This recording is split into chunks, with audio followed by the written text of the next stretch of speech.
अंतिम आठवडा प्रस्ताव सन्माननीय विरोधी पक्षनेते देवेंद्रजी फडणवीस. अध्यक्ष महोदय, नियम 292 च्या अंतर्गत अंतिम आठवडा प्रस्ताव या ठिकाणी मी मांडतोय आणि पूर्ण प्रस्ताव वाचायच्या ऐवजी तो भाग झाला असं आपण मी असं वाटतो म्हणतो पहिल्या 2 लाईनी वाचा आपण भाग शेवटचं झाला बोलू. असं समजूया. ठीक आहे चला. बसून बोलू नये.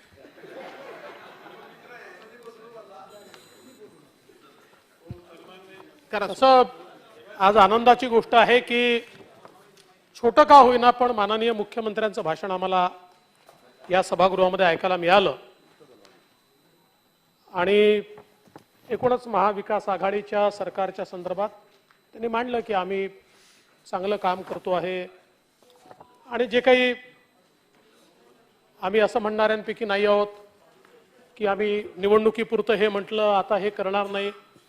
ठीक आहे, कदाचित ते विसरले असतील 50,000 रुपये हेक्टरी जे काही शेतकऱ्यांना द्यायचे होते बांधावर जी काही आश्वासनं दिली होती, पण ठीक आहे आपण आता तो विषय काही या ठिकाणी काढू नये. मात्र मला आनंद आहे की आज मुख्यमंत्र्यांचं भाषण आम्हाला या ठिकाणी ऐकायला मिळालं. खरं म्हणजे अध्यक्ष महोदय, या ठिकाणी खरं तर विंदा करंदीकर यांची एक कविता आत्ताच्या सरकारच्या एकूण परिस्थितीवर आपल्याला या ठिकाणी ऐकावी असं मला वाटतं. सरकार नावाची यंत्रणा किती उदास झाली आहे आणि कशा प्रकारे लोकांच्या संदर्भात या सरकारला काही घेणं देणंच नाही आहे. नवीन प्रकल्प नाही आहेत, नवीन योजना नाही आहेत, घोषणांची अंमलबजावणी नाही आहे, सुरू असलेले प्रकल्प बंद पडलेले आहेत. केवळ टीका आरोप टोमणे याच्या पलीकडे या सरकारच्या माध्यमातून काहीच होताना दिसत नाही. आणि म्हणून कविवर्य विंदा करंदीकर असं म्हणतात, सकाळपासून रात्रीपर्यंत तेच ते माकडछाप दंतमंजन, तोच चहा तेच रंजन, तीच गाणी तेच तराणे, तेच मूर्ख तेच शहाणे, सकाळपासून रात्रीपर्यंत तेच ते खानावळीही बदलून पाहिल्या कारण जीभ बदलणं शक्य नव्हतं. काकूपासून ताजमहाल सगळीकडे सारखेच हाल, नरम मसाला गरम मसाला तोच तो भाजीपाला, तीच ती खवट चटणी, तेच ते आंबट सार, सुख थोडे आणि दुःख फार. अशा प्रकारची अवस्था अध्यक्ष महोदय या सरकारची आपल्याला पाहायला मिळते. आणि एक हिंदीचे देखील कवी आहेत PL बामनिया, हे असं म्हणतात आणि त्यांच्या कवितेत सध्याच्या सरकारचं काम कसं चाललंय याची जाणीव आपल्याला येते. आम्ही जे म्हणू तेच खरं आहे अशा प्रकारे किंवा आमचा कारभार उत्तमच चाललेला आहे अशी जी भावना या सरकारला आलेली आहे त्या संदर्भात ते असं म्हणतात, तुम चाहो तबेलों को बाजार कह दो, तुम चाहो पतझड़ों को बाहर कह दो, तुम्हारा ही राज है अभी यहां पर, तुम चाहो तो स्कूटर को कार कह दो, छुट्टी का दिन बीतने लगा यहीं पर, अपने दफ्तर को तुम घर बार कह दो, इसी पर मिलने लगी अब हर खबर, अपने मोबाइल को अखबार कह दो, तुम्हारी इस सहूलियत भरी जिंदगी में मुसीबत खड़ी करे उसे सरकार कह दो, तुम्हारी सहूलियत भरी जिंदगी में मुसीबत खड़ी करे उसे सरकार कह दो, फर्जी डिग्रियां खूब ले ली अब लोगों ने, तुम चाहो तो पढ़े लिखों को गवार कह दो.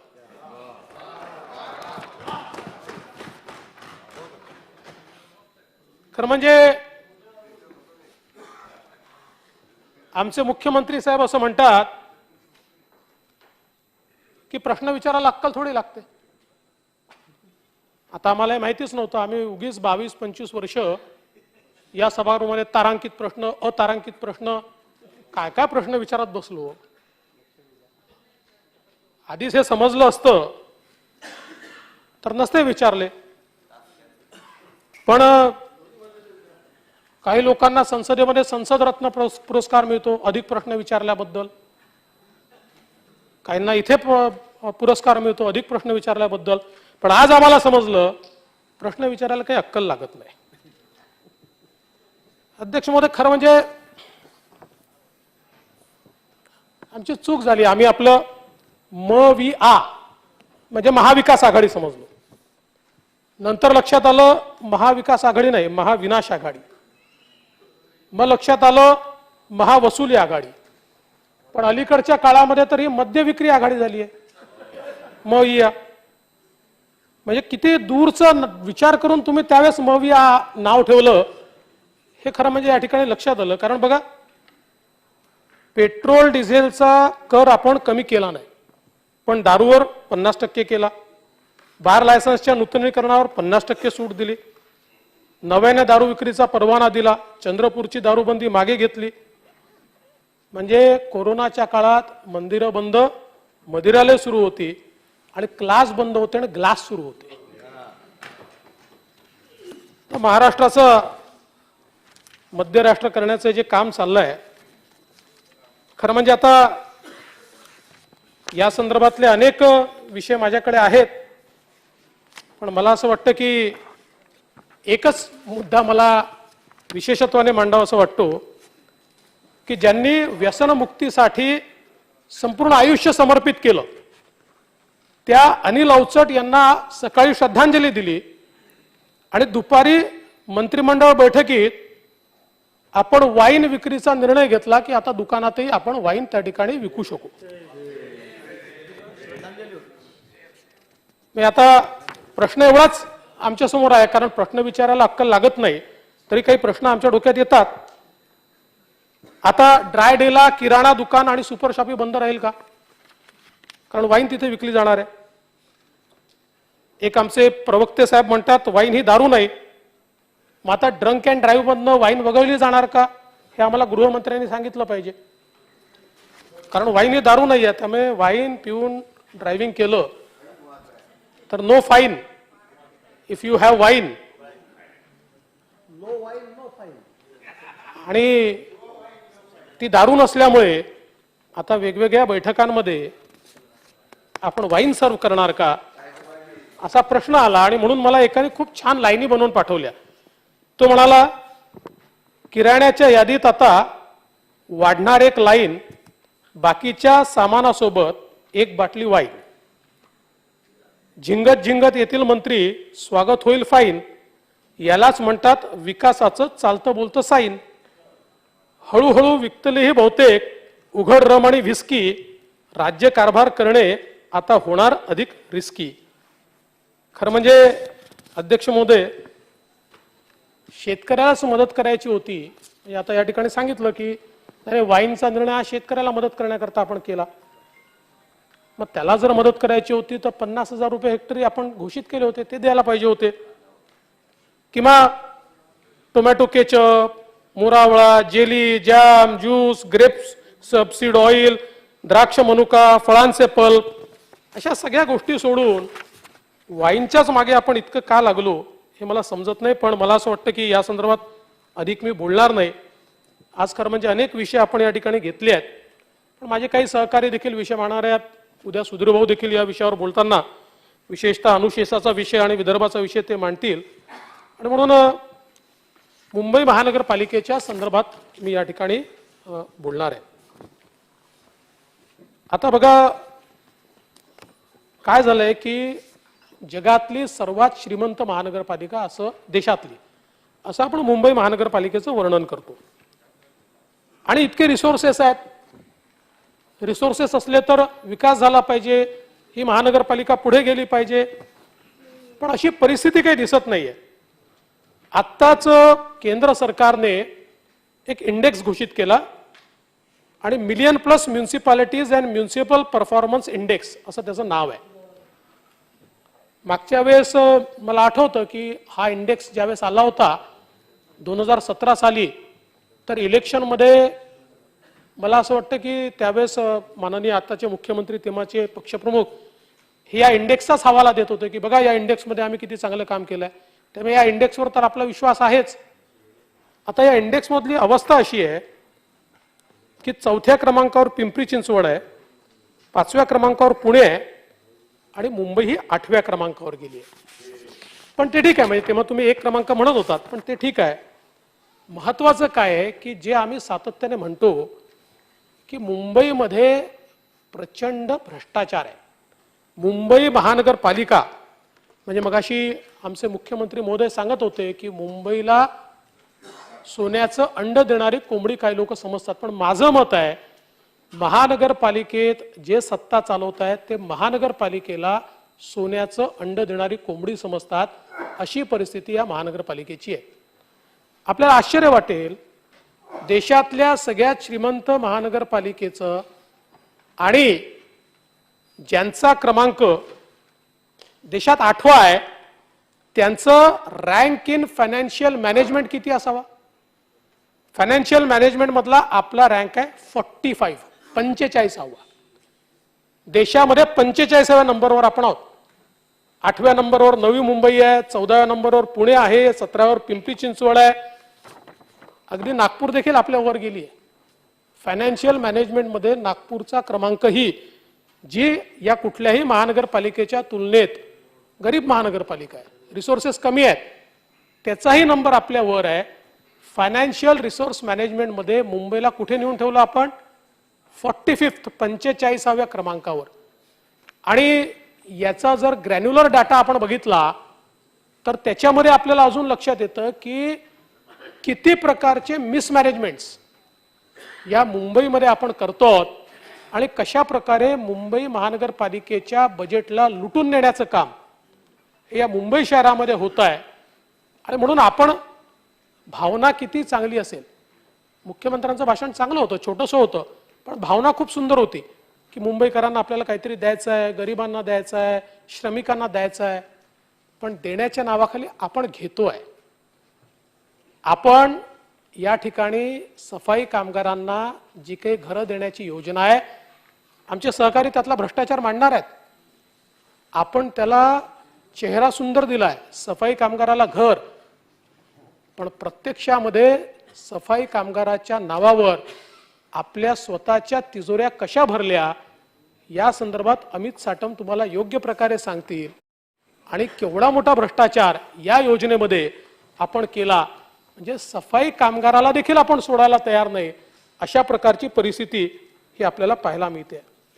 खरं तर जम्बो कोविड सेंटरमध्ये घोटाळा, बीकेसी, मुलुंड, दहिसर, वरळी, नेस्को, भायखळा, एकही सेंटर भ्रष्टाचारातून सुटलं नाही. खरं म्हणजे आमची कोणी आपल्या UN तारीफ केली, अजून आमची कोर्टाने तारीफ केली. खरं म्हणजे हे कधीतरी कोर्टापुढे गेलं पाहिजे हे घोटाळे. कारण कोर्ट एखाद्या मुद्द्यावर बोलल्यानंतर आपण आपली पाठ थोपटून घेतो.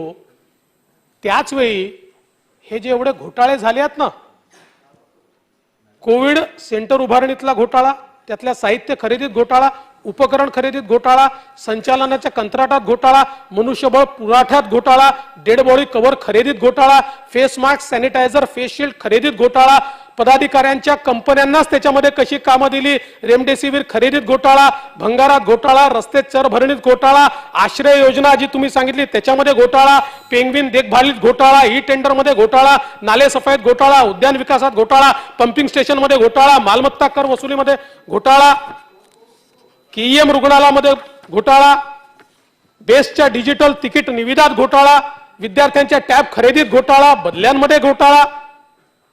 म्हणजे मुंबई मेली तरी चालेल, पण आपलं घर भरणं मात्र जोरात चाललेलं आहे. आणि याच्यावर आम्ही बोललो तर आम्ही कोण?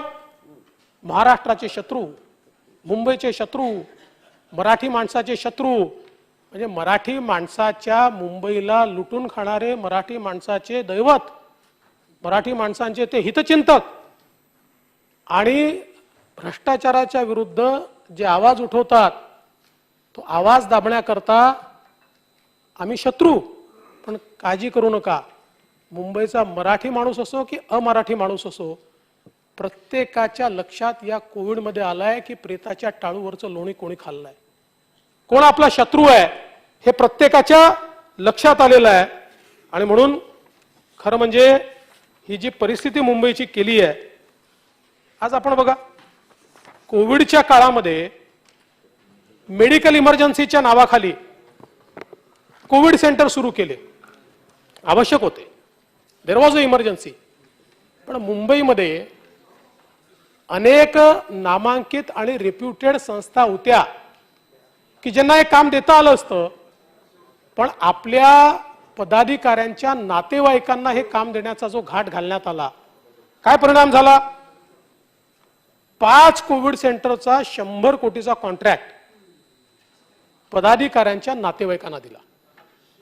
कुठलंही टेंडर नाही, अर्ज नाही, आणि कागदपत्र जे त्या ठिकाणी दिले, 4 दिवसापूर्वी कंपनी तयार केली, नावं सारखी आहेत, रेप्युटेड कंपनीचं नाव आणि या कंपनीचं नाव सारखं आहे. लोकांना असं वाटावं की त्यांच्याच नावाने ही कंपनी आहे, त्यांनाच आपण कंत्राट दिलं. ती नाही आहे,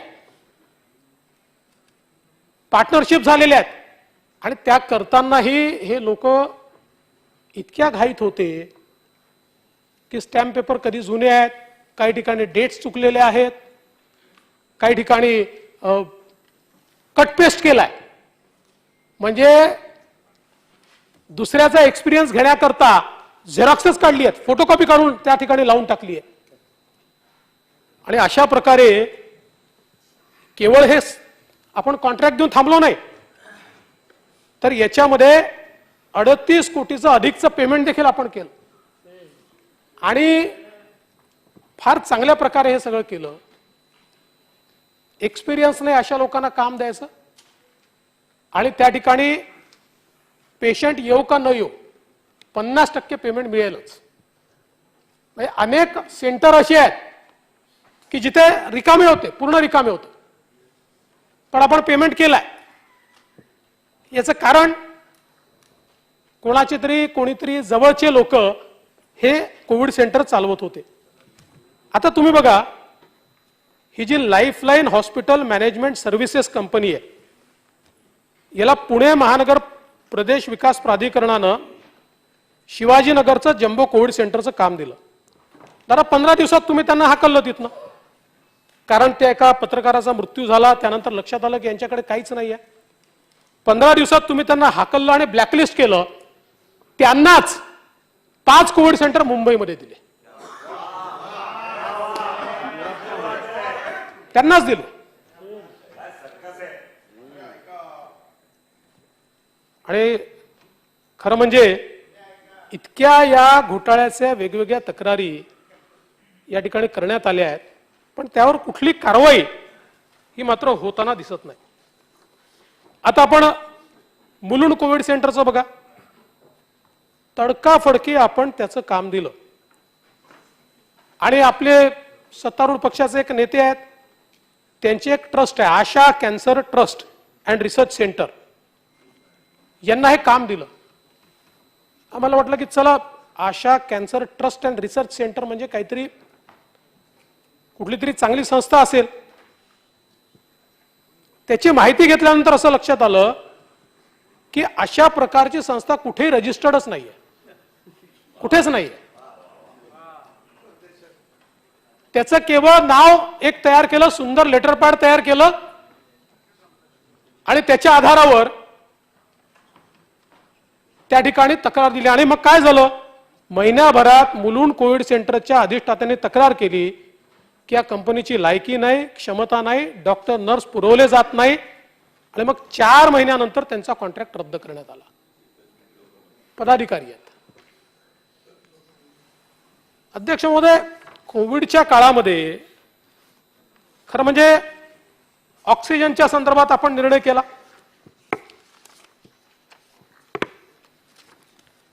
आणि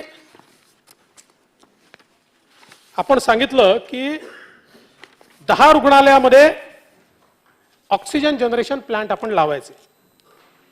आणि मग प्लांट उभारणीचे काम 3 निविदाकार, पुरवठादार यांना देण्याच्या संदर्भातली फाईल या ठिकाणी तयार झाली.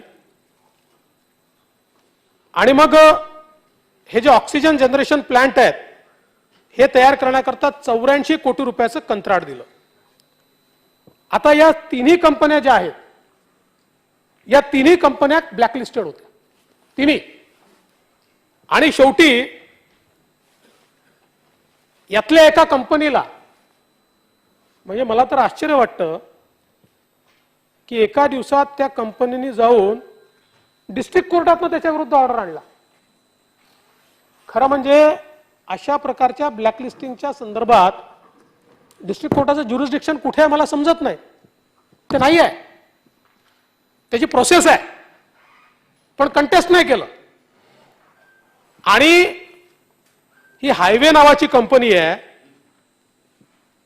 याला आता त्यांच्यावर हे आलेलं आहे आणि त्याच्यामुळे हे एकच उरलेले आहेत असं सांगून त्यांना आपण हे काम देऊन टाकलं. ते शेवटपर्यंत लागले नाहीच. आश्चर्याची गोष्ट आहे की हायवे काय आहे मला माहित नाही, पण हे हायवे कधीच बांधत नाही. हे पेंग्विन आणतात, हे पिंजरे बांधतात. आणि जेव्हा याच्या डीप मध्ये आम्ही गेलो, साहेब यांच्याजवळ साधा जीएसटी नंबर नाही आहे. हे कोणाचा जीएसटी वापरतात माहिती आहे? हे वापरतायत एका डिपार्टमेंटल स्टोअरचा जीएसटी नंबर. मग आता डिपार्टमेंटल स्टोअर हे ऑक्सिजन सप्लाय करणार आहे आणि खूप मोठ्या घोषणा झाल्या, पण काहीच झालं नाही. म्हणजे ही फाईल तर माझ्याजवळ आहेच. ही फाईल जर वाचली तर काय सुरस आणि चमत्कारिक फाईल होऊ शकते. आपण रोलर कोस्टर म्हणतो ना, अशी रोलर कोस्टर फाईल आहे. कशी बदलत गेली आहे ती फाईल हे या फाईलमधनं आपल्या लक्षात येतं. पण अध्यक्ष महोदय, या संपूर्ण कोविडच्या काळात अजूनही आमचे सहकारी मांडतील खूप घोटाळे आहेत. मी काय सगळे मांडणार नाही, मला कमी वेळात आपलं संपवायचं आहे, अनेकांना बोलू द्यायचं आहे. पण मला आश्चर्य वाटतं की कोविडच्या काळातही इतके भयानक घोटाळे जर या ठिकाणी होत असतील तर काय खरं म्हणजे. आता बघा काय परिस्थिती होती. आता सप्टेंबर 2020 म्हणजे परिस्थिती सांगतो की वजन पडल्याशिवाय फायली चालायच्या नाही. मुंबई महापालिकेच्या वतीनं गरिबांसाठी 73 औषधी खरेदीची फाईल ही महापौरांकडे मान्यतेला गेली. सप्टेंबर 2020 कोरोनाचा काळ. मे 2021 पर्यंत 18 स्मरणपत्र गेली आणि 18 स्मरणपत्रानंतर मग त्यांच्या कार्यालयाने सांगितलं की फाईल गहाळ झाली. म्हणजे कोविडने लोक मरतायत आणि आम्ही औषध खरेदी करण्याच्या ऐवजी पत्र पाठवतो एकमेकाला. मग नवीन फाईल तयार झाली. ती नोव्हेंबर 2021 म्हणजे 1 वर्ष 2 महिन्यांनी दुसरी फाईल मंजुरीसाठी आली. म्हणजे 15 महिने 18 स्मरणपत्र. काय गरिबांकरता औषध खरेदी होणार आहे? कुठे औषध नव्हतं, खरेदी नव्हती. आणि मग आपापसातच भांडण झालं. स्थायी समितीच्या बैठकीत पोलीस चौकशीची मागणी करण्यात आली. आयुक्तांनी विशेष उपायुक्त, आरोग्य उपायुक्त यांची 2 सदस्यीय समिती गठीत करण्याची मागणी मान्य केली.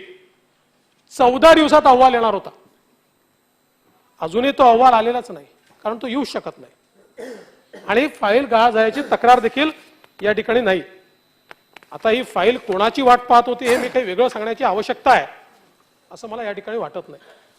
तुम्हाला काय परिस्थिती आहे?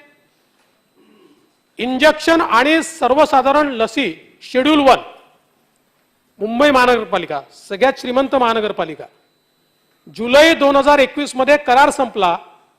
नवीन निविदा अद्यापही काढण्यात आलेली नाही. त्यामुळे रुग्णांना खासगीतून खरेदी करावी लागते. शेड्यूल 2 ची औषधे. जुना करार जानेवारी 2022 मध्ये संपुष्टात आला. नवीन खरेदी नाही. त्यामुळे टॅबलेट आणि कॅप्सूल रुग्णालयात उपलब्ध नाहीत. शेड्यूल 3 ची औषधे, सिरप आणि ऑइंटमेंट. फेब्रुवारी 2022 मध्ये निविदा संपुष्टात, नवीन निविदा नाही. एक्सरे फिल्मचं 250 साहित्य. जून 2021 मध्ये 100 प्रकारच्या साहित्यांची निविदा अजूनही प्रलंबित आहे. 10 महिने प्रलंबित आहे. मग शेड्यूल 5 डिसइन्फेक्टंट आणि अन्य गोष्टी. आता या काळामध्ये सगळ्यात जास्त त्याची आवश्यकता होती. 50% निविदा झाली, 50% अद्याप प्रलंबित आहे. शेड्यूल 6चं मगाशी मी सांगितलं की कशा प्रकारे थांबवलं. Schedule 7 cotton bandage. आता कॉटन बँडेज हे किती बेसिक गोष्ट आहे. डिसेंबर 2019 मध्ये निविदा जारी केली, अद्यापही ती फायनल झालेली नाही. शेड्यूल 8 निडल आणि सिरिंज 50%, त्याच्यावर खरेदी नाही. शेड्यूल 9 सर्जिकल उपकरणे केवळ 50% अंतिम. आणि शेड्यूल 10 लॅब उपकरणे, ब्लड कलेक्शन निडल जानेवारी 2021 पासून निविदाच निघालेल्या नाही. आता 10 शेड्यूलची परिस्थिती आहे. खरं म्हणजे महानगरपालिकेला रस कशात आहे? पेंग्विनमध्ये, प्राणी संग्रहालयामध्ये, इमारतींमध्ये, चौकांच्या सजावटीमध्ये. ते केलं पाहिजे, नाही केलं पाहिजे असं माझं मत नाही, पण त्याच्यात अधिक इंटरेस्ट आहे. आम्ही आपलं त्या मलबार हिलकडे जातो तर दरवेळेस कुठे नवीन रेलिंग दिसतं, मग कुठे नवीन काचा लागलेल्या असतात, मग कुठे अजून काही नवीन लागलेलं असतं. चांगलं दिसतं. मुंबई सुंदर दिसली पाहिजे आपली. दर 6 महिन्यांनी 3 महिन्यांनी काहीतरी नवीन दिसतं. चांगलं आहे. नवीन प्रकारचे ते आपले हे दिसतात, काय म्हणतात त्याला, बस स्टॉप दिसतात.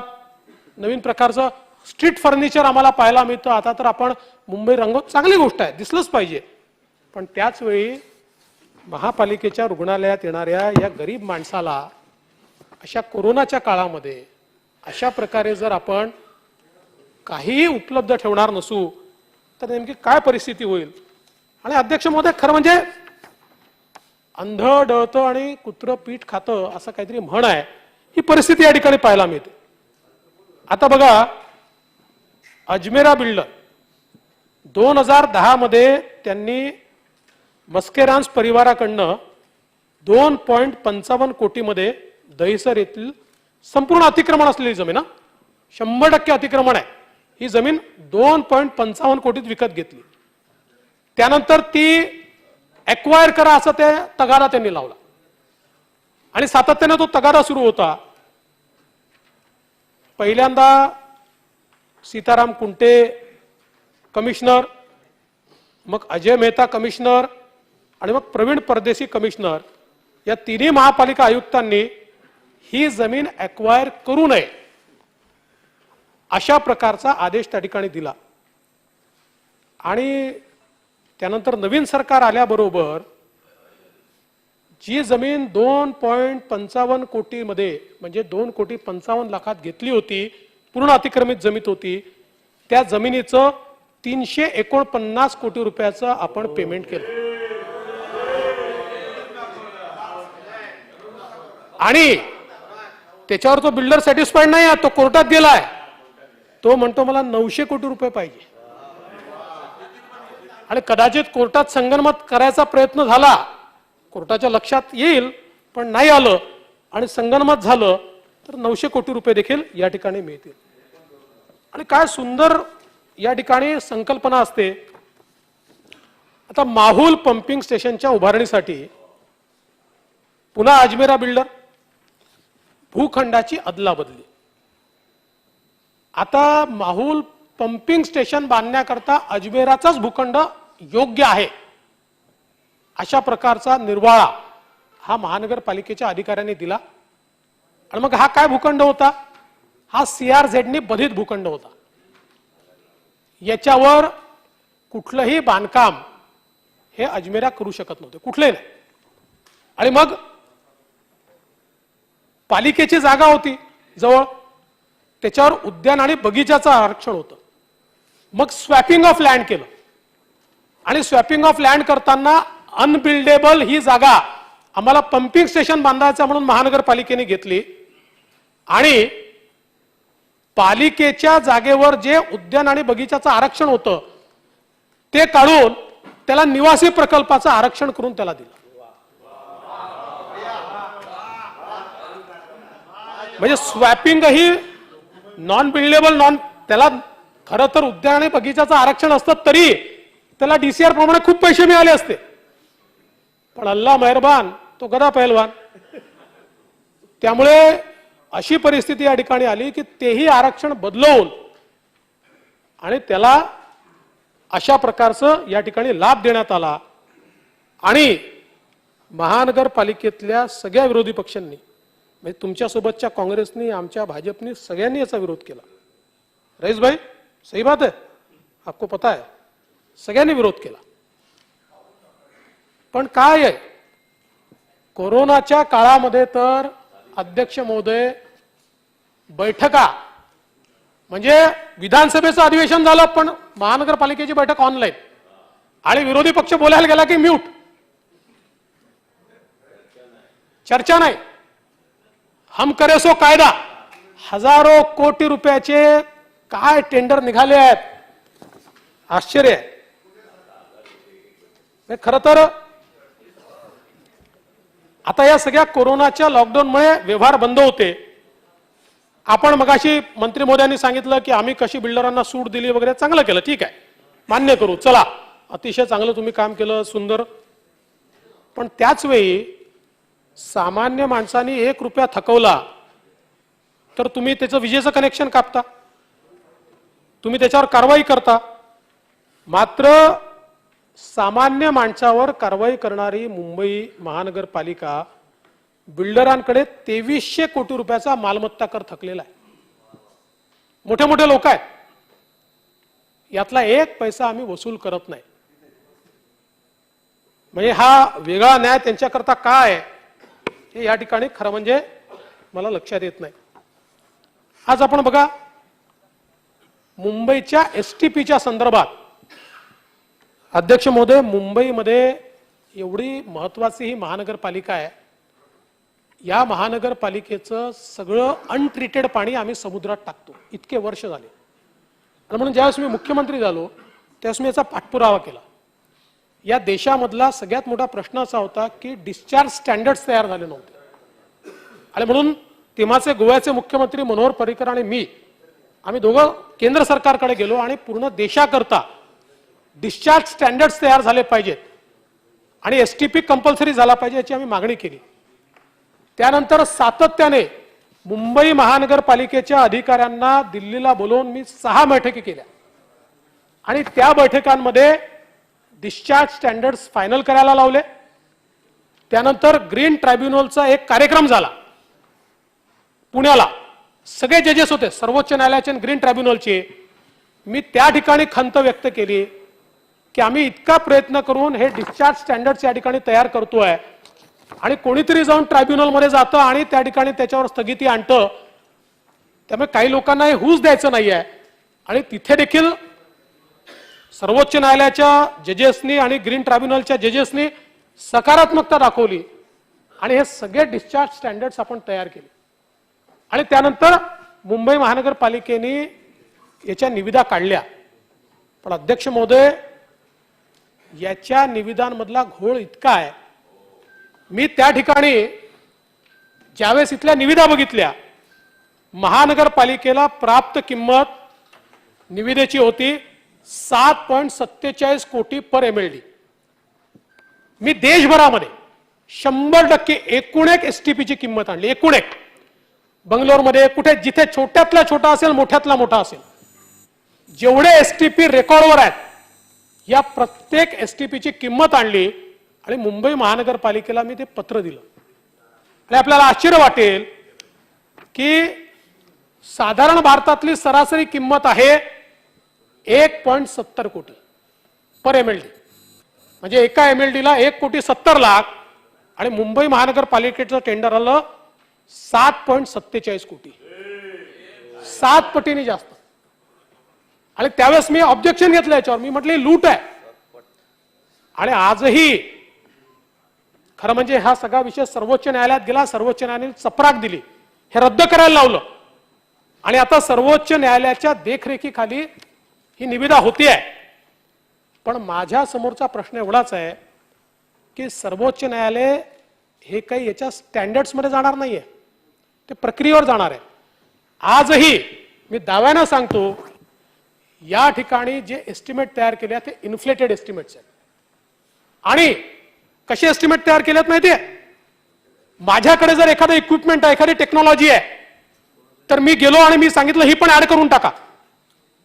अजून वळसे पाटील साहेबांकडे एखादी टेक्नॉलॉजी आहे, त्यांनी सांगितलं ती पण ऍड करून टाका. असे इतके ऍड ऑन याच्यामध्ये केले आहेत. म्हणजे ज्या गोष्टीची आज आवश्यकताही नाही आहे, म्हणजे ते सांगतील ही ऍडव्हान्स आहे, ती ऍडव्हान्स आहे, ती ऍडव्हान्स आहे. अरे ज्याची आज आवश्यकताच नाही आहे अशाही गोष्टी त्याच्यामध्ये ऍड करून करून इतकं भयानक इन्फ्लेटेड अशा प्रकारचं हे टेंडर या ठिकाणी तयार करण्यात आलं आहे. म्हणजे हे तर ठीक आहे, आता सर्वोच्च न्यायालयाच्या देखरेखीखाली आहे, पण आम्ही पण नजर ठेवून आहोत. ज्या क्षणी अध्यक्ष महोदय मुंबईची लूट करण्याचा प्रयत्न होईल, आवश्यकता पडली तर सर्वोच्च न्यायालयाच्याही निदर्शनास आणून देऊ. पण जी गोष्ट 1.5 कोटीमध्ये होते पर MLD, आणि किती MLD करणार आहोत आपण? 2000 MLD, 25,000 कोटी रुपयाचं टेंडर अध्यक्ष महोदय. आणि म्हणून ही जी काही लूट आहे ही कुठेतरी थांबली पाहिजे. आज तुम्ही सांगा, आपण पर्यावरणाच्या संदर्भात या ठिकाणी एवढं बोलतो, परंतु अवस्था काय आहे? एकीकडे आपण पर्यावरणाचा एवढा उदोदो करतो, 22 जानेवारीला पर्यावरण कार्यकर्ते अभय आझाद या नागरिकाला अटक झाली. का झाली? विले पार्ले भागात 100 वर्ष जुनं एक झाड कापण्यात येत होतं. हे अभय आझाद गेले आणि त्यांनी विचारलं झाडं कापण्याची परवानगी आहे का? सराईत गुन्हेगारासारखं त्याला मारून अक्षरशः गाडीत कोंबलं आणि त्याला त्या ठिकाणी जेलमध्ये टाकलं. आता आपण हेरिटेजच्या एवढ्या गोष्टी करतो, पण एखाद्याने प्रश्न विचारला तर त्याच्यावर आपलं ऑब्जेक्शन आहे. आणि मग आपण सांगितलं सॉल्ट पॅन जागेवर कोणतेही बांधकाम करू देणार नाही. चांगली गोष्ट आहे, करू देणार नाही, अतिक्रमण झाले तरी आम्हाला चालतील. पण या इको सेन्सिटिव्ह झोनमध्ये आम्ही बॅनर्स बघितले सत्तारूढ पक्षाच्या एका सन्माननीय आमदारांचे, आणि त्यात लिहिलं होतं या मिठागराच्या जमिनीवर मुंबईतला पहिला अम्युजमेंट पार्क आणि थीम पार्क आम्ही उभारणार. त्याचे बॅनर आम्ही बघितले. खरं म्हणजे आता हे प्रकरण तर उच्च न्यायालयात गेलंय. त्यामुळे आम्ही बोलतो काय आणि आमच्या कृतीमध्ये काय आहे हे मात्र या ठिकाणी खरोखर लक्षात येतं. आता बघा, भायखळाच्या प्राणी संग्रहालयामध्ये टेंडरमध्ये, आता प्राणी संग्रहालयाचं टेंडर, याच्यामध्ये वाढ किती व्हावी? याच्यामध्ये 106 कोटीची वाढ. म्हणजे एक टेंडर होतं 91 कोटीचं, दुसरं 94 कोटीचं, आणि कंपन्यांनी टेंडरमध्ये 146 कोटी आणि 145 कोटी असे 106 कोटी रुपयाचं अधिक्य. आता याची तक्रार केली आमच्या विनोद मिश्रांनी आर्थिक गुन्हे शाखेकडे. अंदाजित रकमेपेक्षा 15% अधिक आपण CVCने सांगितलंय की आपण देऊ शकतो, जास्तीत जास्त. हा बेंचमार्क नाही आहे, पण अंदाजित रकमेच्या 50% अभाव अशा प्रकारे ही लूट या ठिकाणी चालली आहे. आणि एवढंच नाही तर हे हायवे जे आहे, हे हायवे आता शाळांमध्ये जलशुद्धीकरण यंत्र देखील हायवे पुरवतात. म्हणजे पिंजरा बनवणारेच आता जलशुद्धीकरण यंत्र देखील पुरवतात. आणि आश्चर्याची गोष्ट अशी आहे की याच्यामध्ये ॲक्वाकूल सारखी कंपनी, म्हणजे आपल्याला माहिती आहे की या वॉटर हे जे काही हे आहेत याच्यामध्ये ॲक्वाकूल ही देशातली नामांकित कंपनी आहे. अशा सगळ्या कंपन्यांना डिस्क्वालिफाय केलं. जे जलशुद्धीकरण यंत्र किंवा आपल्याला यंत्र सगळ्या डिस्क्वालिफाय झाल्या, आणि केवळ एकच कंपनी त्या ठिकाणी क्वालिफाय झाली, हायवे. आणि त्यांना 326 शाळांमध्ये जलशुद्धीकरण यंत्राची खरेदीच्या संदर्भात काम देण्यात आलं. आणि मजा अशी आहे बघा, पहिले 17% बिलो दाखवलं आणि त्याच्यानंतर 2 वर्षाच्या नंतरचं मेंटेनन्स कॉन्ट्रॅक्ट घेऊन ते पैसे त्यांनी परत घेतले.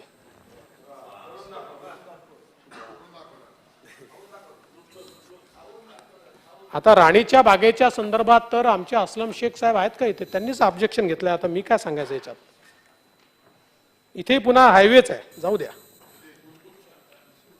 अध्यक्ष महोदय, 10वीचं वर्ष संपताना 39 कोटीच्या टॅबची खरेदी, एक टॅब 20,532 रुपयाला, आणि सगळं संपल्यानंतर आणि ही दिल्यानंतरही 2 महिने लागणार, ते बिचारे पासून निघूनही जाणार. 10वीच्या मुलांकरता टॅब खरेदीच्या नावाखाली या ठिकाणी म्हणजे टेंडर पे टेंडर आणि नो सरेंडर अशा प्रकारची अवस्था या ठिकाणी खरं म्हणजे पाहायला मिळतं. आणि मग याचाच परिणाम आहे अध्यक्ष महोदय, याचाच परिणाम आहे की स्थायी समितीच्या अध्यक्षांकडे ज्यावेळेस धाड पडली, पहिल्यांदा 130 कोटी ती वाढता वाढता 300 कोटीची बेहिशोबी संपत्ती सापडली. 2 वर्षामध्ये 38 संपत्ती त्यांच्या पूर्ण त्याचा रेकॉर्ड सापडलेला आहे.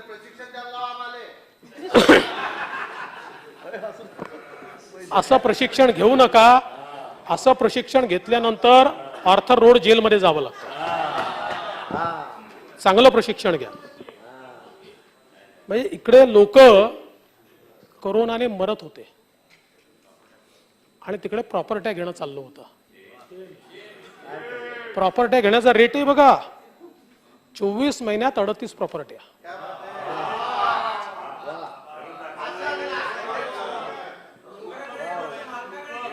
अध्यक्ष महोदय, मुंबई महानगरपालिकेमध्ये शेवटच्या स्थायी समितीच्या बैठकीतही 6000 कोटी रुपयाचे 370 प्रस्ताव 30 मिनिटात मंजूर करून टाकले.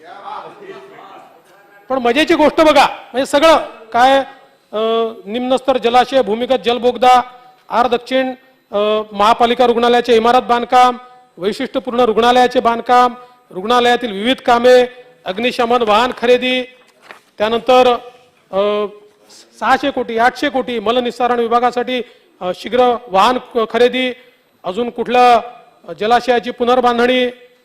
पण हे सगळं करताना नालेसफाईचा विषय नाही आला.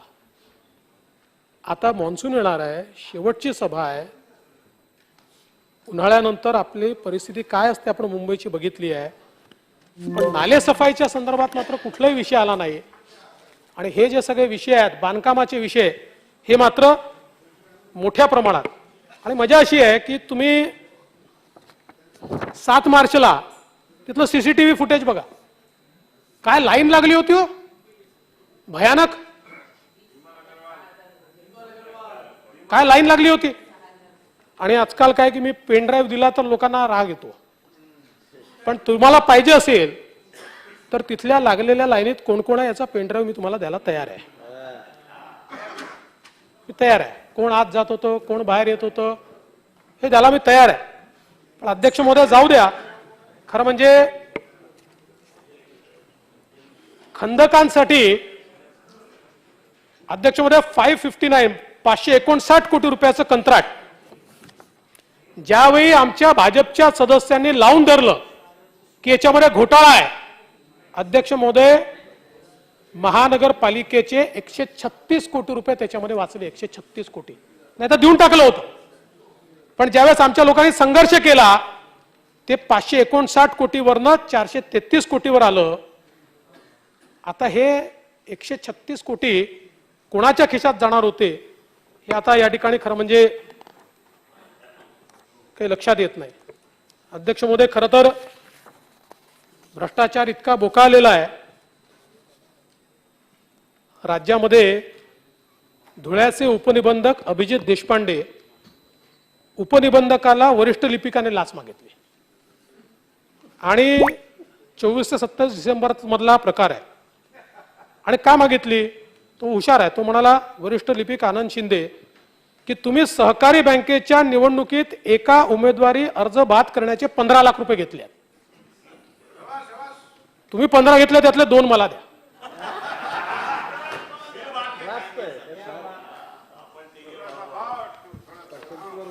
आणि पुढे तो काय म्हणाला, बाहेर का आलं, तुम्हाला तुम्ही पैसे दिले नाही 2 लाख रुपये, त्यापेक्षा जास्त पैसे खर्च करून तुमची बदली करेल. आणि नाही तर पत्नी आणि मुलीला बोलवून विनयभंगाची तक्रार करेल, अशा धमक्या त्या ठिकाणी दिल्या. आणि शेवटी चर्चा झाली, मांडवली झाली. 1.40 म्हणजे 1,40,000 मांडवली झाली. पण शेवटी कोणीतरी तक्रार केली आणि 30,000 रुपये पहिला हप्ता देताना तो रंगे हात त्या ठिकाणी पकडला गेला.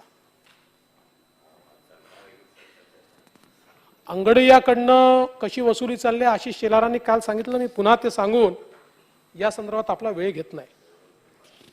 पण या सोलापूरमध्ये देखील एक सचिन वाझे आहे आणि हा जो सचिन वाझे आहे हा क्राईम ब्रँचकडनं महिन्याकाठी क्राईम ब्रँच करता 60 लाख रुपये हप्ता गोळा करतो आणि याचं स्टिंग ऑपरेशन झालं. हा माझा पेनड्राईव्ह नाही आहे, हा पेनड्राईव्ह तिथल्या पत्रकाराने दिला, सरकारकडे दिलाय. स्टिंग ऑपरेशन झालं. माहिती अधिकार कार्यकर्ते योगेश पवार यांनी ही सगळी क्लिप मुख्यमंत्री गृहमंत्री यांच्याकडे पाठवली आहे आणि हा पोलीस कर्मचारी आणि अवैध धंदेवाला यांचा संवाद आहे. आणि मग तो म्हणतो की ऊपर तक देना पड़ता है. मी 100% सांगतो, त्यांनी किती वर म्हटलं तरी ते मंत्र्यापर्यंत नाही. मी गृहमंत्र्यांना गेले 25 वर्ष ओळखतोय, त्यामुळे त्यांच्या संदर्भात मी खात्रीने सांगू शकतो.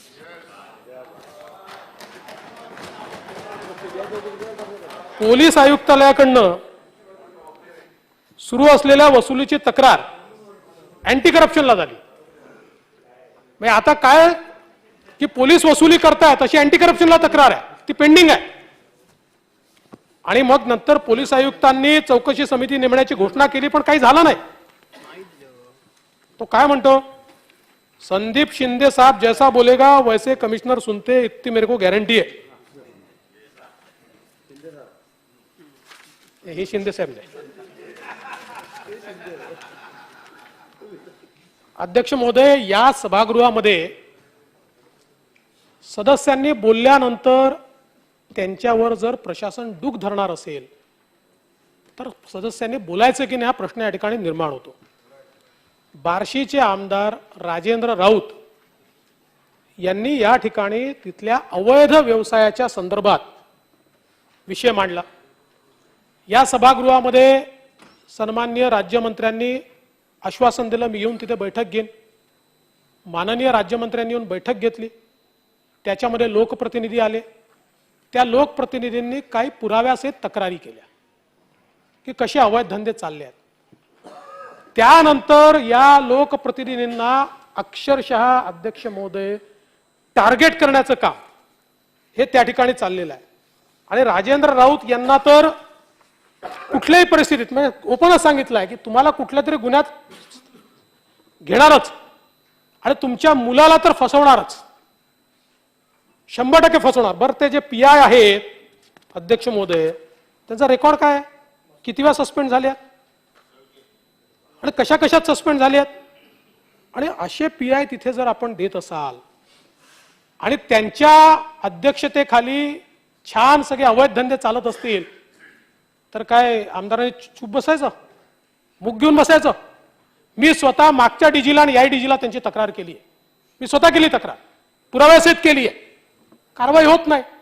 कारण काय, तर राजेंद्र राऊत अपक्ष निवडून आले तरी आमच्यासोबत बसले आहेत म्हणून कारवाई होत नाही. काही लोकांना वाटतं बरं आहे राजेंद्र राऊतचं ठेसलं तर जास्त बरं त्यांना. हे बरोबर नाही आहे. आणि माननीय गृहमंत्री महोदय, या संदर्भात खरं म्हणजे गृह राज्यमंत्र्यांनी छातीवर हात ठेवून सांगावं किंवा त्यांना एकट्यात विचारा.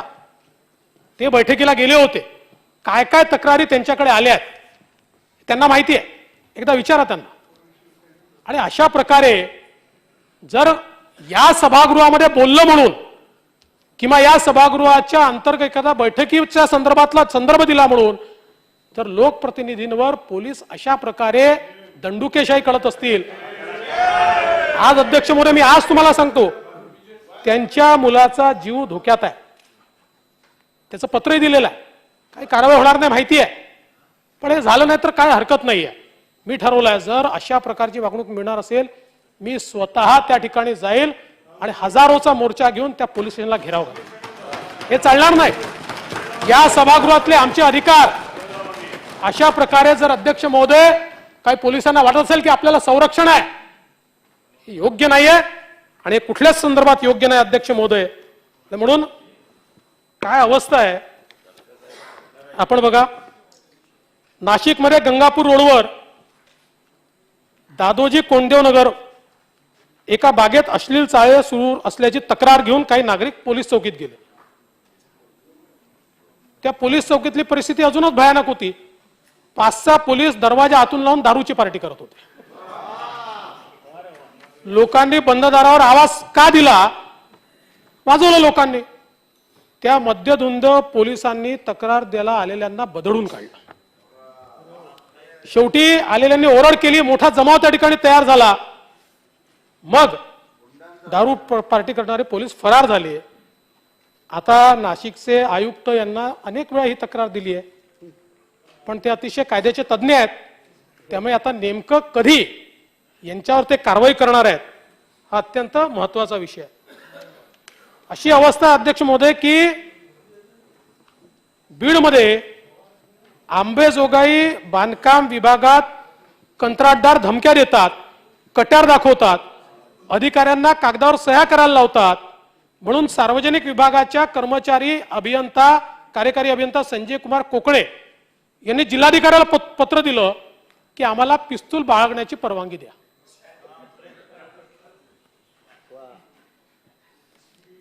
आणि अशा प्रकारची अवस्था त्यांनी सांगितलं की आम्ही नाहीतर जिवंतच राहणार नाही. ही अवस्था आज आपल्याला या ठिकाणी पाहायला मिळते. खरं म्हणजे तो एक स्पेशल 26 सिनेमा निघाला होता, त्याच्यामध्ये जसे बनावट अधिकारी तसं चक्क IPS अधिकाऱ्यांच्या बदल्यांचे बनावट आदेश. 5 IPS अधिकाऱ्यांना समायोजित करून पदोन्नतीच्या कोट्यात रिक्त पदांवर पदोन्नती आणि पदस्थापना दिल्याचा बनावट आदेश काढून टाकला. या 2 सचिवांची नावं होती आणि एक सहसचिव डॉक्टर माधव वीर यांच्या नावाने हा बनावट आदेश निघाला. शेवटी सरकारला मरीन ड्राईव्ह पोलीस स्टेशनमध्ये त्या ठिकाणी तक्रार करावी लागली. खरं म्हणजे त्या बिचाऱ्या अधिकाऱ्यांना व्हॉट्सअपवर संदेश मिळाले, त्यांनी अभिनंदनही स्वीकारून टाकलं की आज झालं, आपल्याला मिळालं सगळं. आणि बघा गुन्हेगारांची मजल मंत्री महोदय किती गेली आहे. चक्क अजितदादांचा नंबर फोर्ज करून त्या ठिकाणी खंडणी वसुली केली पुण्यामध्ये. थेट उपमुख्यमंत्र्याचा नंबर, आजकाल नंबर फोर्ज करता येतो. बरं करायचा तर दुसऱ्या कोणाचा करायचा? अजितदादांचा डायरेक्ट. ही हिंमत, ती पुण्यामध्ये 20 लाखाची खंडणी मागितली आणि 2 लाख स्वीकारले. आता ठीक आहे, पोलिसांनी अटक देखील केली आहे, पण कुठेतरी हे जे काही प्रकरण वाढतंय आणि विशेषतः पुण्यामध्ये लँड ग्रॅबिंग आणि फेक माथाडी, माथाडीच्या कायद्याला आमचं समर्थनच आहे, पण ज्या प्रकारचं फेक माथाडीची वसुली ही आता पुणे जिल्ह्यामध्ये सुरू आहे. मंत्री महोदय, आपला जिल्हा आहे, उपमुख्यमंत्र्यांचा जिल्हा आहे, आपल्या इकडे येत असतील, आज तिथले उद्योजक हे प्रचंड त्या ठिकाणी धास्तावलेले आहेत. त्यांना या फेक माथाडींना काम न करण्याचे पैसे द्यायचे, काम करायचे पैसे नाही. आम्हाला इतके पैसे द्या, मग आम्ही तुम्हाला येऊन त्रास देणार नाही, याचे पैसे द्यावे लागतात. त्यामुळे या संदर्भात आता आज आपण अध्यक्ष महोदय या ठिकाणी शक्ती कायदा मंजूर केला, चांगलं केलं, पण अवस्था काय आहे? बलात्काराचा आरोप होऊन पुण्याचे शिवसेना उपनेता रघुनाथ कुचिक याला साधी अटक नाही झाली. मी तुम्हाला सगळी माहिती पाठवतो, त्यांचे सगळे व्हॉट्सअप पाठवतो, पूर्ण माझ्याकडे आहे. खरं म्हणजे 24 वर्षीय महिलेला लग्नाचं आमिष दाखवून 20 आणि 21 मध्ये विविध ठिकाणी शोषण केलं. FIR दाखल झालाय 376, 313, 506. पुन्हा पुण्याला गोव्याला नेऊन केलं. त्या ठिकाणी गोव्यामध्ये ज्यावेळेस ही परिस्थिती लक्षात आली, मी गोव्याच्या त्या पोलीस स्टेशनला फोन केला आणि सांगितलं की यांना तिथे ऍडमिट करा. त्यांना ऍडमिट केलं तिथे, 2 दिवस त्यांना ऍडमिट ठेवलं, पण त्याच्यावर कुठलीही कारवाई नाही. आणि आता त्यांच्या घरच्यांवर दबाव आणून त्यांच्याकडनं जबाब तयार करून घेण्यात येतो. पण हा किती जबाब तयार केला तरी हे सगळे व्हॉट्सअपचे चॅट्स या बोलके आहेत, ऍडमिशन आहे त्याच्यामध्ये. आणि किती वेळा हा अत्याचार त्या ठिकाणी झालाय. पण हा काही नियम आहे का की सत्ता पक्षातला एखादा व्यक्ती असेल तर त्यांनी काही केलं तरी चालेल? 376 दाखल झाल्यानंतर अटक न करणं हा कुठला नियम आहे? उलट दाखल झाल्यानंतर अटक करावीच लागते, नियम आहे. आणि ज्यांनी अटक केली नाही त्याच्यावर अटक झाली, त्याच्यावर कारवाई झाली पाहिजे, हा नियम आहे. पण अध्यक्ष महोदय, कुठलीही कारवाई या ठिकाणी होत नाही. तो एक विरारचा अजून एक जितू खाडे, महिलांना फोन करून अश्लील मागणी करणारा, विरारच्या महिलेने त्याला ऑटोत झोडपून काढलं. पण अध्यक्ष महोदय, त्याच्यावर कारवाई होत नाही. आज खरं तर जी काही ही सगळी आपल्याला परिस्थिती पाहायला मिळते, मागच्या काळामध्ये अमरावतीमध्ये आपण बघितलं ज्या प्रकारची घटना अमरावतीमध्ये झाली, आज तीच अवस्था आपल्याला साक्रीमध्ये आपल्याला पाहायला मिळाली. धुळ्यामध्ये धुलीवंदन साजरं करताना काही परिवार डीजे लावून आनंद साजरा करत होते. अजानची वेळ आली, त्यांनी सांगितलं डीजे बंद करा. यांनी तो डीजे बंद केला. त्यांनी सांगितलं आम्ही बंद करतो.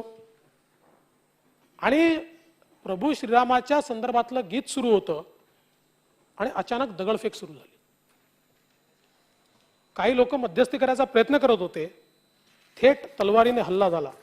आणि काय अवस्था, मी आपल्याकडे फोटो पाठवतो, कशा प्रकारे त्या ठिकाणी मारण्यात आलेला आहे. आपण बघितलं तर इतकं भयानक अशा प्रकारचा तलवारी, कोयते, गुप्ती, लोखंडी रॉड अशा शस्त्रांनी त्या ठिकाणी हल्ले केले. आणि पोलिसांनी काय केलं, लेवल यांची तक्रार घ्यायची, त्यांची तक्रार घ्यायची, म्हणजे ज्यांना कापलाय आणि ज्यांनी कापलाय या दोघांच्याही तक्रारी घेतल्या, दोघांवरही गुन्हे दाखल केले. पण ज्यांनी हल्ले केले त्यांना तात्काळ सोडलं आणि ज्यांच्यावर हल्ले झाले त्यांना रात्रभर पोलीस स्टेशनमध्ये बसवून ठेवलं. आणि मग त्यांना अटक करून दुसऱ्या दिवशी 4 वाजता जामिनावर सोडलं. आता ते आरोपी फरार आहेत. हे जामिनावर बाहेर आले, ज्यांनी हल्ला केला ते फरार आहेत, ते सापडलेच नाहीये, कारण त्यांना त्याच शेळी सोडून दिलं. आज खरं म्हणजे माझा सवाल आहे की ठीक आहे, प्रत्येक धर्माचा आदर केला पाहिजे. अजानच्या वेळी त्यांनी विनंती केली तर ते बंद करणं योग्य आहे, काही अडचण नाहीये. पण या राज्यामध्ये त्यानंतर रामाचं गीत ऐकणं हे जर या ठिकाणी अपराध होत असेल तर अध्यक्ष महोदय, हे अत्यंत वाईट आहे. आणि म्हणून या संदर्भात कडक कारवाई जी आहे ती या ठिकाणी केली पाहिजे. आज खरं म्हणजे मी मध्ये प्रवीण चव्हाण यांचा विषय मांडला. खरं म्हणजे मंत्री महोदय, मी त्या दिवशी सांगितलं आपण अत्यंत हुशार आहात आणि आपण असा मस्त मार्ग त्यातनं काढला. आम्ही आपलं समजलो की एवढं भयानक षडयंत्र करणारे, सगळं त्याच्यात दिसणारे प्रवीण चव्हाण यांचा आपण राजीनामा घेतला आणि आता ते सरकारचे विशेष वकील नाहीत असं नाही आहे. आपण फक्त एकाच केसमध्ये घेतला, इतर सगळ्या केसमध्ये ते वकील आहेत. आणि एवढंच नाही, तुम्ही सीआयडी इन्क्वायरी करतो म्हणता, सीआयडीच्या अनेक केसेसमध्ये ते वकील आहेत. कसा न्याय मिळणार आहे? कसा न्याय मिळणार आहे? अध्यक्ष महोदय, या क्लिप्समध्ये एक प्रकरण अजून माझ्या लक्षात आलं. ते प्रवीण चव्हाणांचं डिस्कशन चाललं होतं, त्यातनं लक्षात आलं. आणि हे अत्यंत गंभीर प्रकरण आहे की ज्याच्यामध्ये पुण्यामध्ये एक गुन्हा उघडकीस आला 5 सप्टेंबर 2020 ला कोथरूड पोलीस ठाण्यामध्ये. आणि त्यावेळेस तो गुन्हा होता की कोणीतरी फोर्ज लोकांकडनं पैसे देऊन सिम्बायोसिसचे ऍडमिशनचे लेटर त्यांना देऊन टाकले, ते सिम्बायोसिसचे नव्हते, असा हा गुन्हा दाखल झाला. हा गुन्हा दाखल झाल्यानंतर त्या गुन्ह्याचा तपास कशा प्रकारे हा गुन्हा घडला असं पोलीस करत होते. त्याकरता त्यात तज्ज्ञांची काही मदत घेतली आणि ती मदत घेतल्यानंतर अनेक भयानक गोष्टी त्याच्यामध्ये लक्षात आल्या. एक हा जो गुन्हेगार होता अंबर, हा पुण्यातला मूळ निवासी, सध्या मीरा भाईंदर इथे राहतो. अनेकाची त्यांनी फसवणूक केली आहे आणि रेस कारची एक कार बनावट कागदपत्र तयार करून विकण्याच्या आरोपात तो सध्या ठाण्याच्या केंद्रीय कारागृहात आहे आणि त्याचा एक सहकार्य शफीक अन्सारी हाही ठाण्याच्या कारागृहात आहे. अंबर हा हवाला एजंट सुद्धा आहे आणि दाऊद इब्राहिमसाठी जो मनी लॉन्ड्रिंग करतो त्या हसन अली बाबा याच्याशी त्याचे जवळचे संबंध आहे. एक अजून कॅरेक्टर याच्यामध्ये लक्षात आलं, टिया सुनार नावाची एक त्याची गर्लफ्रेंड आहे, ती जम्मूची आहे. भारतात राहण्याकरता तिच्याकडे वैध कागदपत्र नाही आहेत. 90 पासून ती बनावट कागदपत्रांच्या भरोशावर राहते. बार डान्सर म्हणून पहिले काम करत होते आणि आंध्र आणि बंगाल सारख्या राज्यांमध्ये एजंट नियुक्त करण्याचं काम ही ती करते आणि तिच्या आणि अनेक सहकाऱ्यांच्या बँक खात्यातनं पैसे ट्रान्सफर झाल्याची आता कबुली देखील दिली आहे. यासोबत निलेश शेट्टी हा एक बार ओनर आहे. याचं या टिया सुनारशी नजीकचे संबंध आहेत. विक्रम मल्कानी, डॉन ब्रिगेन्झा आणि इतरांच्या माध्यमातून रशियन आणि युक्रेनियन टोळ्यांशी यांचा संबंध आहे. एक अजून कॅरेक्टर याच्यामध्ये आहे, अर्पित चतुर्वेदी, जो अंबरचा कौटुंबिक मित्र आहे. पुण्यातील बस्तान हटवल्यानंतर तो आता नोएडातनं ऑपरेट करतोय. दुबईमध्ये तो नित्य प्रवास करतो. हे सगळं इन्व्हेस्टिगेशनमध्ये आलंय. त्याच्या ATM लोकेशनवरनं तो वेगवेगळ्या ठिकाणी, ज्या ठिकाणी मोठ्या प्रमाणात अल्पसंख्याक समाज आहे अशा भागातनं कॅश डिपॉझिट करतो. त्याचे CDR पाहिल्यानंतर त्याचे बहुतेक कॉल्स घाना, बेल्जियम इथनं झाले आहेत. बँक अकाउंट आणि KYCचे कागदपत्र हे देखील इतरांच्या नावाने आहेत. एक अजून कॅरेक्टर याच्यामध्ये प्रत्युष सिंग, हा बिहारचा आहे. त्याचे नेपाळ, पिपरिया, बंगालची सीमा इथे सगळे लिंक्स आहेत आणि तो नेपाळला नित्यनेमाने प्रवास करतो. आणि हे सगळी प्रकरणं दाबण्याकरता यांनी भरपूर पैसा खर्च केलाय आणि हा एका निशा सिंग आणि फराज काझीच्या संपर्कात आहे. असं जम्मू काश्मीरमध्ये ऑपरेट करणारी 35 लोकांची ही लिंक आहे. एक अजून कॅरेक्टर आहे निखिल काजबे, हा प्रोफेशनल हॅकर आहे. बँकेत KYC, इलेक्ट्रॉनिक पुरावे नष्ट करणे, डार्क नेटचा वापर करणे अशी सर्व कामं तो करतो आणि यांची लिंक जाते सलीम मर्चंट पर्यंत. सलीम मर्चंट जो दाऊद करता काम करतो. आता एवढ्या सगळ्या गोष्टींचा उल्लेख कशा करताय, तरी एक प्रोफेशनल गँग आहे. 300हून अधिक त्यांचे सदस्य आहेत आणि 8 राज्यांमध्ये काम करतात आणि त्यांचे काम कुठलं आहे, नार्कोटिक्स आहे, सेक्स ट्रॅफिकिंग आहे, टेरर फंडिंग आहे. आता असं लक्षात आलं की हे लोक काय करतात, तर मगाशी सांगितलं अशा वेगवेगळ्या बँकांमध्ये डॉर्मंट अकाउंट शोधून काढतात, मेलेल्या माणसाचे अकाउंट शोधून काढतात, त्यांचे खोटे IDs तयार करतात, त्यांच्या खात्यामध्ये पैसे भरतात आणि त्याच दिवशी जम्मू काश्मीरमध्ये किंवा बंगालमध्ये दुसऱ्या खात्यांमधनं हे पैसे विड्रॉ होतात. आणि ही इतकी चांगली मोडस ऑपरंडी यांनी तयार केली आहे की बँकिंग सॉफ्टवेअर कसं काम करतं याची यांना पूर्ण माहिती आहे.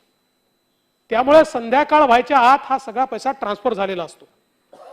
आणि आपण जर बघितलं, हा संपूर्ण याचा रिपोर्टच आहे, कंप्लीट रिपोर्ट आहे. याचा एक रिपोर्ट आपल्या इकडे असेल कदाचित. म्हणजे हा रिपोर्ट वाचला तर काय काय चाललंय अतिशय भयानक आहे. याच्यात हा मुद्दा इथे मांडण्याचा विषय एवढाच आहे, हा सगळा पैसा, हे सगळं ऑपरेशन हे आपल्या लक्षात आलं. मध्यंतरीच्या काळामध्ये पुणे पोलीस अतिशय वेगानं याच्यावर काम करत होते. म्हणजे एक वेळ तर अशी आली की 100 लोकांना अरेस्ट करायचं देखील ठरलं आणि त्यानंतर नेमका कोणाचा दबाव आला मला माहिती नाही, पण याचं काम थांबलेलं आहे आणि आता याचा क्लोजर रिपोर्ट तयार होतोय. माझी विनंती एवढीच आहे, हा सगळा रिपोर्ट आपल्या पोलिसांजवळ उपलब्ध आहे, कंप्लीट पोलिसांकरताच तयार झाला, पोलिसांनीच तयार करून घेतलाय. जिथनं कुठनं त्यांनी तयार केला असेल हा त्यांनीच तयार केलेला आहे. याच्यामध्ये सगळ्या गोष्टी एस्टॅब्लिश झाल्या. अशा परिस्थितीमध्ये खरं तर पोलिसांनी क्लोजर रिपोर्ट तयार करायच्या ऐवजी ही सगळी केस NIA ला दिली पाहिजे किंवा CBI ला दिली पाहिजे किंवा कुठल्या तरी, कारण केवळ महाराष्ट्रात होत नाहीये, 8 राज्यांमध्ये होत आहे. आणि सगळ्यात महत्वाचं आपल्या इन्व्हेस्टिगेशन मध्ये लक्षात येत आहे की पैसे इथनं भरले जातात आणि अनेक वेळा जम्मू काश्मीरमध्ये हे पैसे त्या ठिकाणी काढले जातात, विड्रॉ होतात. आणि म्हणून हा अतिशय गंभीर मुद्दा आहे. आपण स्वतः याची माहिती घेतली पाहिजे माझ्याजवळ याची टाईमलाईन आहे, म्हणजे कोणी कोणी कधी कधी या संदर्भात ब्रीफिंग घेतलं वगैरे सगळी टाईमलाईन आहे. अगदी मार्च 2022 पर्यंतची सगळी टाईमलाईन माझ्याकडे आहे. पण मी इथे सांगणार नाही आपल्याला, मी प्रत्यक्ष त्या संदर्भातली माहिती देईल.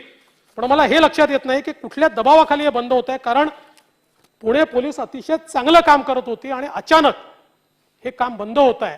त्यामुळे या संदर्भातही कुठेतरी लक्ष जे आहे ते देण्याची आवश्यकता आहे. अध्यक्ष महोदय, एक अजून मुद्दा या ठिकाणी लक्षात आला, ते तुम्हाला सांगेन. सगळ्या गोष्टी सभागृहात थोडी सांगायच्या असतात ना दादा, तिथे माहिती असतेच ना आपल्याकडे. हा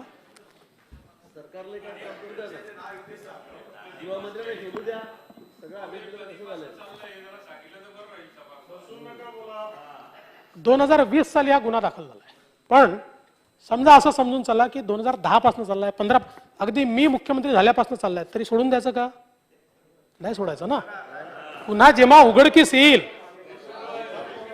आणि इतके पुरा असं आहे, गुन्हा उघडकीस आला नाही, गुन्हा उघडकीस आला नाही तर ठीक आहे, पण गुन्हा उघडकीस आल्यानंतर जर सोडून दिला तर तुम्ही दोषी आहात, तर दोषी आहात.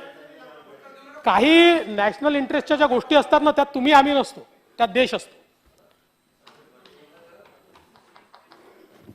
अध्यक्ष महोदय, या ठिकाणी खरं म्हणजे एक तक्रार माझ्याकडे आली आणि त्या तक्रारीचा एक पेन ड्राईव्ह पण माझ्याकडे आहे. नाही, हा पेन ड्राईव्ह केवळ गृहमंत्र्यांना मी देणार आहे. याकरता नाही की माननीय अध्यक्षांनी त्या दिवशी म्हणजे तिथे असताना ऑब्जेक्शन घेतलं की तुम्ही इकडे पेन ड्राईव्ह देता आणि तिकडे तुम्ही तो मीडियाला देता, तर आमचा अधिकारच आहे, बोलण्याच्या आधी देण्याचा अधिकार आहे. पण हा एवढ्याकरता केवळ आपल्याला मी देणार आहे की मी अजून याचं फॉरेन्सिक ऑडिट केलं नाही, त्यामुळे त्याच्यातल्या प्रत्येक गोष्टी जोपर्यंत व्हेरिफिकेशन होत नाही तोपर्यंत मी कोणावर आरोप लावत नाही. आणि म्हणून मी केवळ हे आपल्याला देणार आहे. पण आपल्याला कल्पना आहे, आपल्या मुंबई पोलीस दलातले एक सेवानिवृत्त ACP आहेत इसाक बागवान म्हणून, तसे सेलिब्रेटेड आहेत, एन्काउंटर स्पेशलिस्ट होते, त्यांना काही पुरस्कार वगैरे पण मिळालेले आहेत.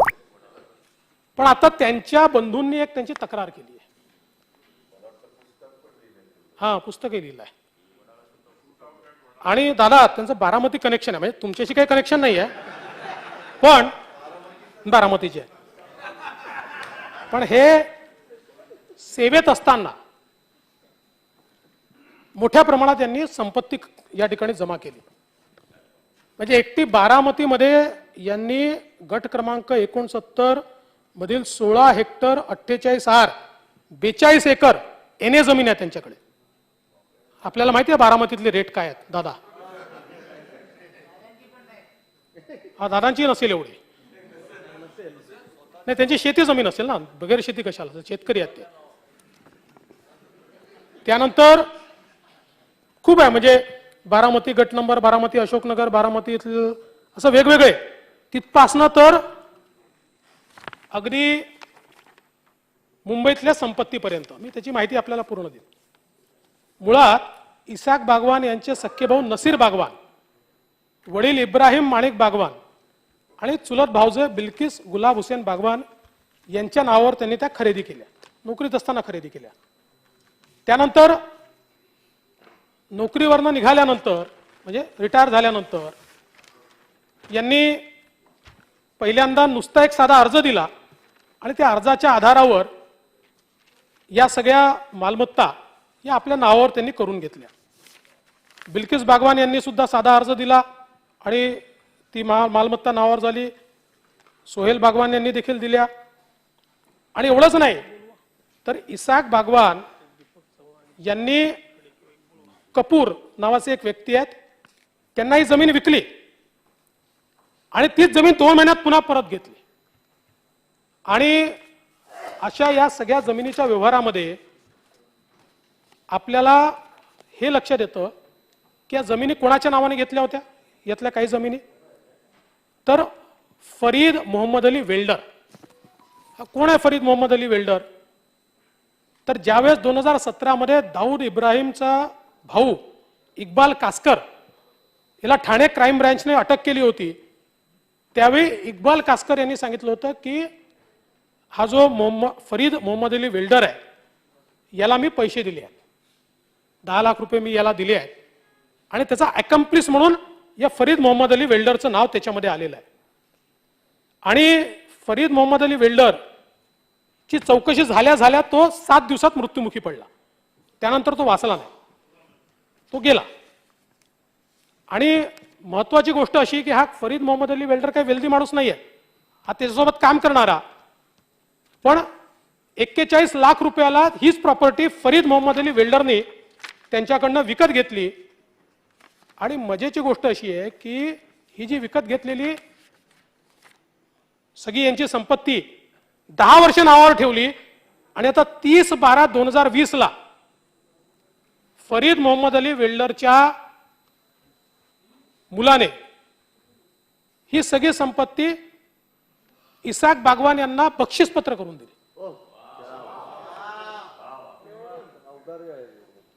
बक्षीसपत्र करून दिली.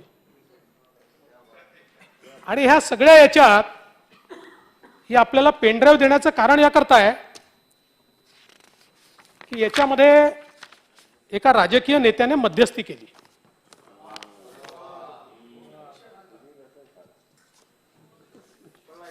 याच्यामध्ये नसीर बागवानचं हे स्टिंग ऑपरेशन आहे, त्यांच्या भावाचं. आणि त्याच्यामध्ये स्पष्टपणे कसा तो राजकीय नेता बारामतीला गेला, बारामतीचा नेता नाही आहे, संशय नाही तयार करायचा आपल्याला. तेव्हा बारामतीचा नेता नाही आहे, पण एक मुंबईचा मोठा नेता कसा बारामतीला गेला आणि कशा प्रकारे त्यांनी सगळी मध्यस्थी केली ते त्या ठिकाणी त्यांनी सांगितलं. आणि त्यात तो हेही सांगतो की मुंबईतील कुख्यात डॅन हाजी मस्तान याने मुंबईतील एका नामांकित बांधकाम व्यावसायिक RK शाह याचे अपहरण केले होते. त्यावेळी इसाकने हाजी मस्तानसोबत मध्यस्थी करून त्या बांधकाम व्यावसायिकाला सोडले होते. त्याच्या बदल्यात त्याला मुंबई सेंट्रलला एक फ्लॅट भावाच्या नावाने मिळाला. हे सगळं तो त्या ठिकाणी सांगतोय. अध्यक्ष महोदय, हे सांगण्याचं कारण याकरता आहे की आज सातत्याने आम्ही या सभागृहामध्ये सन्माननीय मंत्री नवाब मलिक यांच्या संदर्भातला मुद्दा मांडतोय. आता झाला मागच्या वेळेस हायकोर्टामध्ये केस होती, आता हायकोर्टाने निर्णय दिला आणि अतिशय प्रायमाफेसी निर्णय दिला.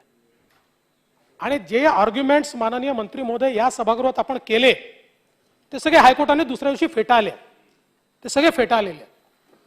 असं असताना एवढी जिद्द का? एखादं दुसरं प्रकरण असतं तर आम्ही त्याचा पाठपुरावा कदाचित कमी केला असता. पण देशाच्या सिक्युरिटीशी संबंधित आणि मुंबईच्या बॉम्बस्फोटातल्या आरोपीकडनं अशा प्रकारे मनी लॉन्ड्रिंग करून या ठिकाणी जमिनी घेतल्यानंतर, ईडीने अटक केल्यानंतर, ट्रायल कोर्टाने त्यांना कस्टडी दिल्यानंतर, हायकोर्टाने देखील ते कन्फर्म केल्यानंतर हा अट्टहास काय की आम्ही त्यांचा राजीनामा घेणार नाही.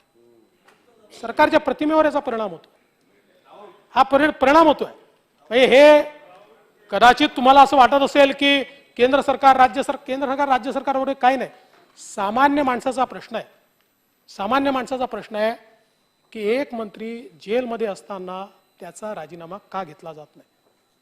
अध्यक्ष महोदय, खरं म्हणजे मी या ठिकाणी माझं भाषण संपवणार आहे, पण माझी अपेक्षा आहे की शेवटी महाराष्ट्राने एक परंपरा पाळली आहे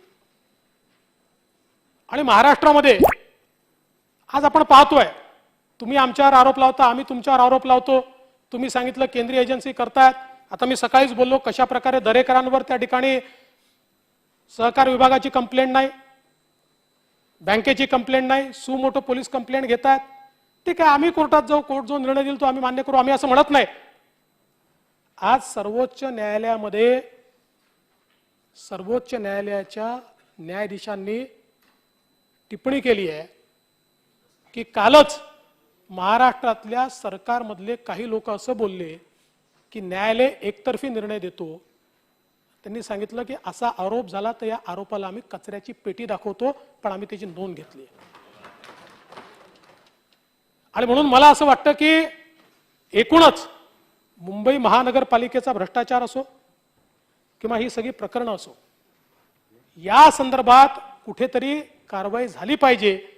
आणि ती जर झाली नाही तर हे सरकार नेमकं कोणासोबत उभं आहे हे आम्हाला सांगण्याची आवश्यकता पडणार नाही, ते जनतेला निश्चित समजेल. जय हिंद, जय महाराष्ट्र.